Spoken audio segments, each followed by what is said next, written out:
Euro, এটা কিন্তু শুধু একটা মুদ্রা না, তাই না? এটা আসলে একটা বিশাল আর চলমান অর্থনৈতিক পরীক্ষা। আজকের এই আলোচনায় আমরা দেখব কিভাবে এই একটাই মুদ্রা একদিকে যেমন অসংখ্য সুযোগ তৈরি করেছে, আবার অন্যদিকে তৈরি করেছে কিছু গভীর কাঠামোগত চ্যালেঞ্জও। তো চলুন শুরু করা যাক। এর পেছনের মূল ভাবনাটা ছিল কিন্তু বেশ বড়। ভাবা হয়েছিল একটা মুদ্রার মাধ্যমে পুরো মহাদেশকে এক করে ফেলা হবে, মানে একটা অভিন্ন অর্থনৈতিক ভাষা তৈরি করা যা দেশগুলোর মধ্যেকার দূরত্ব কমিয়ে আনবে। আর ঠিক এখানেই গল্পের মূল টুইস্টটা। একদিকে ছিল ঐক্যের দারুণ এক প্রতিশ্রুতি, আর অন্যদিকে সেটাকে বাস্তবে রূপ দেওয়ার কঠিন সব চ্যালেঞ্জ। এই দুয়ের মধ্যে ভারসাম্য রক্ষা করাটাই কিন্তু ইউরোজোনের জন্য সবচেয়ে বড় পরীক্ষা। তো প্রথমে দেখা যাক এর ভালো দিকগুলো কি কি। মানে ইউরো আসলে কেন চালু করা হয়েছিল। মূল লক্ষ্যটা ছিল একটাই, ব্যবসা বাণিজ্যকে একদম সহজ আর দ্রুত করে তোলা। দেখুন, ইউরো আসার ফলে যেটা হলো, ব্যবসার জন্য একটা কমন ভাষা তৈরি হয়ে গেল।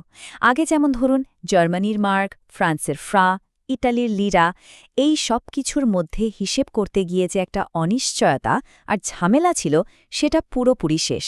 এখন একটাই মুদ্রা, একটাই হিসেব, ইউরো। ব্যাপারটা একটা চেইনের মতো কাজ করেছে। দেখুন, যেই মুহূর্তে একটাই মুদ্রা চলে এলো, সাথে সাথে কারেন্সি এক্সচেঞ্জের ঝুঁকিটাও হাওয়া। আর তার ফলে কি হলো, যে কেউ খুব সহজে এক দেশের পণ্যের সাথে অন্য দেশের পণ্যের দাম তুলনা করতে পারছে। এর ফলটা কিন্তু দারুণ। প্রতিযোগিতা বাড়ল, এক দেশ থেকে অন্য দেশে বাণিজ্য বাড়ল, আর সব মিলিয়ে অর্থনীতিতে একটা স্থিতিশীলতা এলো। কিন্তু সব ভালো জিনিসেরই তো একটা দাম দিতে হয়, তাই না? এই দারুণ সুবিধার জন্যও কিন্তু দেশগুলোকে বেশ বড় একটা ছাড় দিতে হয়েছে। চলুন এবার মুদ্রার অন্য পিচটা দেখা যাক। কি হারাতে হয়েছে তাদের? এখানে যে জিনিসটা সবচেয়ে গুরুত্বপূর্ণ সেটা হলো মুদ্রাগত সার্বভৌমত্ব। শব্দটা একটু কঠিন শোনালেও এর মানেটা বেশ সহজ। এটা হলো একটা দেশের নিজের অর্থনীতিকে নিয়ন্ত্রণ করার ক্ষমতা। মানে সুদের হার কমানো বা বাড়ানো, দরকার হলে নিজের মুদ্রার দাম কমানো, এই সব ক্ষমতা। আর কোনো দেশ যখন এই ক্ষমতাটা ছেড়ে দেয়, তখন সে আসলে নিজের অর্থনীতি পরিচালনার চাবিটাই অন্যের হাতে তুলে দেয়। এই যে দেখুন, ক্ষমতার হাতবদলটা ঠিক কিভাবে হয়েছে। ইউরোর আগে প্রত্যেকটা দেশের নিজস্ব সেন্ট্রাল ব্যাংক ছিল। বিপদে আপদে তারাই দেশের অর্থনীতি সামলাত। কিন্তু ইউরো আসার পর সেই সব ক্ষমতা চলে গেল একটাই প্রতিষ্ঠানের হাতে, ইউরোপিয়ান সেন্ট্রাল ব্যাংক বা ইসিবির কাছে। এখন ওই একটাই ব্যাংক সব সদস্য দেশের জন্য সিদ্ধান্ত নেয়। এখন সমস্যাটা কোথায় শুরু হয় জানেন? যখন বিভিন্ন দেশের অর্থনীতির অবস্থা এক এক রকম হয়ে যায়। মানে কোনো দেশের অর্থনীতি হয়তো খুব ভালো চলছে, আবার কোনোটা হয়তো সংকটে। আর তখনই এই নিয়ন্ত্রণ হারানোর ব্যাপারটা একটা বড় চ্যালেঞ্জ হয়ে দাঁড়ায়। এই সমস্যাটাকে বলা হয় one size fits all dilemma. মানে একটাই জামা, কিন্তু সেটা সবাইকে পরতে হবে। ভাবুন তো, এটা কি সম্ভব? ইসিবিকে ঠিক এই কাজটাই করতে হয়। এতগুলো ভিন্ন ভিন্ন অর্থনীতির জন্য একটাই মুদ্রানীতি তৈরি করতে হয়। এই চারটা দেখুন, ব্যাপারটা একদম পরিষ্কার হয়ে যাবে। একদিকে একটা দেশের অর্থনীতি খুব দ্রুত এগোচ্ছে। তাদের দরকার সুদের হার বাড়ানো, যাতে জিনিসপত্রের দাম নিয়ন্ত্রণে থাকে। আবার অন্যদিকে আরেকটা দেশের অর্থনীতি ধুঁকছে। তাদের দরকার সুদের হার কমানো, যাতে ব্যবসা বাণিজ্য বাড়ে। কিন্তু ইসিবিকে তো একটা মাঝামাঝি রেখ ঠিক করতে হয়। ফলে যা হয়, ওই একটাই নীতি হয়তো কোনো দেশের জন্যই ঠিকমতো কাজ করে না। তাহলে প্রশ্ন হলো, এই যে একটা টানাপোড়েন, এটা সামলানোর জন্যে কি করা হয়েছে? হ্যাঁ, এই সিস্টেমটাকে টিকিয়ে রাখার জন্য কিছু নতুন নিয়মকানুন আর পাল্টা ব্যবস্থা তৈরি করা হয়েছে।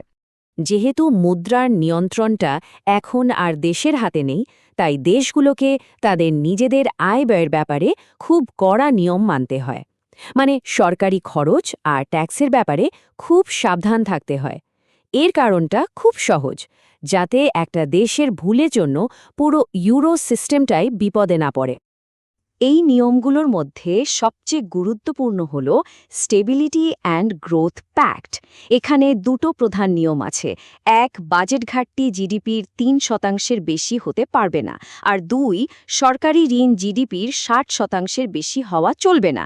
এর মূল উদ্দেশ্য হল অর্থনৈতিক শৃঙ্খলা ধরে রাখা আর ইউরোর ওপর সবার বিশ্বাসটা অটুট রাখা। এই যে ৩% নিয়মটা, এটা কিন্তু খুব বিখ্যাত। ইউরোজোনের আর্থিক শৃঙ্খলার কথা উঠলে এই নিয়মটার কথা আসে। প্রত্যেক সদস্য দেশকে এই নিয়মটা মেনে চলতেই হয়। টাকা পয়সার নিয়মকানুনের পাশাপাশি আরও একটা বড় ব্যবস্থা হল ব্যাংকিং ইউনিয়ন। মানে পুরো ইউরোজোনের ব্যাংকগুলোকে একটা সিস্টেমের আওতায় নিয়ে আসা হয়েছে। ইসিবি এখন সেগুলোকে সরাসরি তদারকি করে। এর লক্ষ্য একটাই, যে কোনো বড় অর্থনৈতিক ধাক্কা থেকে পুরো সিস্টেমটাকে বাঁচানো আর স্থিতিশীল রাখা। তো সব মিলে কি দাঁড়ালো? এটা অস্বীকার করার উপায় নেই যে ইউরো একটা ঐতিহাসিক পদক্ষেপ। এটা একটা দেশের গণ্ডি পেরিয়ে বিশ্বাসকে এমন একটা জায়গায় নিয়ে গেছে যা পুরো মহাদেশের বাণিজ্যের জন্য একটা মজবুত প্ল্যাটফর্ম তৈরি করেছে। কিন্তু আমাদের আলোচনার মূল কথাটা আবার মনে করা যাক। ইউরোর সুবিধা আর ঝুঁকিগুলো আসলে একই মুদ্রা দুই পিঠের মতো। এই যে দেশগুলো একে অপরের ওপর গভীরভাবে নির্ভরশীল হয়ে পড়েছে, এর মানে হলো সুযোগগুলোকে এর চ্যালেঞ্জগুলো থেকে আর আলাদা করার কোনো উপায় নেই। আর তাই শেষ পর্যন্ত একটা বড় প্রশ্ন থেকেই যায়, নিজেদের অর্থনৈতিক নিয়ন্ত্রণ ছেড়ে দিয়ে যে ঐক্যটা পাওয়া গেছে তার দাম কি খুব বেশি হয়ে গেল? এই প্রশ্নটাই কিন্তু ইউরোর ভবিষ্যৎ নিয়ে বিতর্কটাকে আজও বাঁচিয়ে রেখেছে।